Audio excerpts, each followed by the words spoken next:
নমস্কাৰ আপোনালোকক পুনৰবাৰ ইজি টু ষ্টাডি চেনেলৰ অন্য এটি ভিডিঅ'লৈ আপোনালোকক স্বাগতম জনাইছোঁ।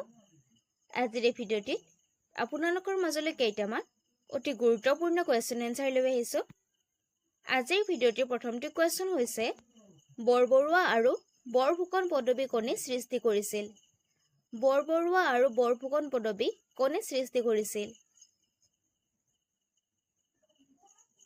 অপচনৰ ভিতৰত শুদ্ধ উত্তৰটি হৈছে অপচন নম্বৰ চি, প্ৰতাপসিংহই। মনত ৰাখিব, বৰবৰুৱা আৰু বৰফুকন পদবী প্ৰতাপসিংহই সৃষ্টি কৰিছিল। নেক্সট কুৱেশ্যনটিত আছে, প্ৰতি বছৰে অসমৰ কোনখন জিলাত জোনবিল মেলা আয়োজন কৰা হয়? প্ৰতি বছৰে অসমৰ কোনখন জিলাত জোনবিল মেলা আয়োজন কৰা হয়? অপচনৰ ভিতৰত শুদ্ধ উত্তৰটি হৈছে অপচন নম্বৰ বি, মৰিগাঁও। মনত ৰাখিব, প্ৰতি বছৰে মৰিগাঁও জিলাত জোনবিল মেলা আয়োজন কৰা হয়। নেক্সট কুৱেশ্যনটিত আছে, মেডাম মেফি প্ৰতি বছৰে কোন তাৰিখে পালন কৰা হয়? মেডাম মেফি প্ৰতি বছৰে কোন তাৰিখে পালন কৰা হয়?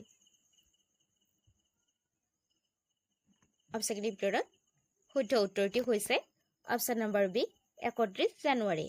মনত ৰাখিব, মেডাম মেফি 31 জানুৱাৰী তাৰিখে প্ৰতি বছৰে পালন কৰা হয়। নেক্সট কুৱেশ্যনটিত আছে, মাউণ্ট এভাৰেষ্ট শৃংগ আহৰণ কৰা প্ৰথম অসমীয়া ব্যক্তিগৰাকীৰ নাম কি? মাউণ্ট এভাৰেষ্ট শৃংগ আহৰণ কৰা প্ৰথমজন অসমীয়া ব্যক্তিৰ নাম কি?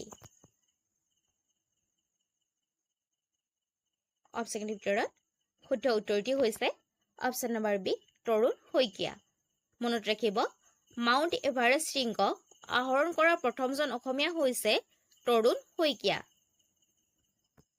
নেক্সট কুৱেশ্যনটিত আছে, অসম প্ৰদেশৰ প্ৰথম ৰাজ্যপালগৰাকীৰ নাম কি আছিল? অসম প্ৰদেশৰ প্ৰথম ৰাজ্যপালগৰাকীৰ নাম কি আছিল?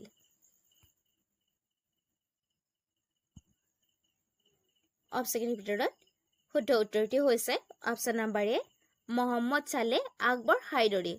মনত ৰাখিব, অসম প্ৰদেশৰ প্ৰথম ৰাজ্যপালগৰাকী হৈছে মহম্মদ চালে আকবৰ হাইদৰি। নেক্সট কুৱেশ্যনটিত আছে, অসমত স্থাপন কৰা প্ৰথম কলেজখনৰ নাম কি? অসমত স্থাপন কৰা প্ৰথম কলেজখনৰ নাম কি? অপচনৰ ভিতৰত শুদ্ধ উত্তৰটি হৈছে option number C, cotton college. মনত ৰাখিব, অসমত স্থাপন কৰা প্ৰথম কলেজখনৰ নাম হৈছে কটন কলেজ। ভিডিঅ'টোলৈ আগবঢ়াৰ আগতে আপোনালোকক জনাব বিচাৰিছোঁ যে আমাৰ চেনেলৰ তৰফৰ পৰা বিভিন্ন কম্পেৰিটিভ এক্সামৰ প্ৰিভিয়াছ ইয়াৰৰ কুৱেশ্যন আনচাৰসমূহক লক্ষ্য কৰি লগতে অতি গুৰুত্বপূৰ্ণ কুৱেশ্যন আনচাৰৰ সৈতে আপোনালোকৰ মাজলৈ 10,000তকৈও অধিক কুৱেশ্যন এনচাৰ থকা এখন ই বুক প্ৰস্তুত কৰা হৈছে আৰু ই সম্পূৰ্ণ অসমীয়া মাধ্যমত। অসম চৰকাৰৰ পৰা মুকলি কৰা 12,600টা তৃতীয় আৰু চতুৰ্থ বৰ্গৰ লিখিত পৰীক্ষাৰ বাবে এই ই বুকখন খুবেই প্ৰয়োজন হ'ব আৰু আমাৰ বিশ্বাস আছে যে এই ই বুকখনৰ পৰা ভালেখিনি কুৱেশ্যন এনচাৰ আপোনালোকৰ কমন আহিব। গতিকে যদি আপুনি এই ই বুকখন ডাউনলোড কৰিব বিচাৰে তেন্তে ইয়াত এটা হোৱাটছএপ নাম্বাৰ দিয়া আছে, তাত আপোনালোকে DM কৰিব আৰু এই ই বুকখন অতি কম মূল্যত লাভ কৰিব। ইয়াৰ লগতে আপোনালোকে এখন ইংৰাজী গ্ৰামাৰৰ বিনামূলীয়াকৈ ই বুক লাভ কৰিব। ধন্যবাদ। নেক্সট কুৱেশ্যনটিত আছে, শ্ৰেষ্ঠ পৰ্যটন গাঁও ব্ৰজ বঁটা 2023ত লাভ কৰা কংথং কোনখন ৰাজ্যত অৱস্থিত?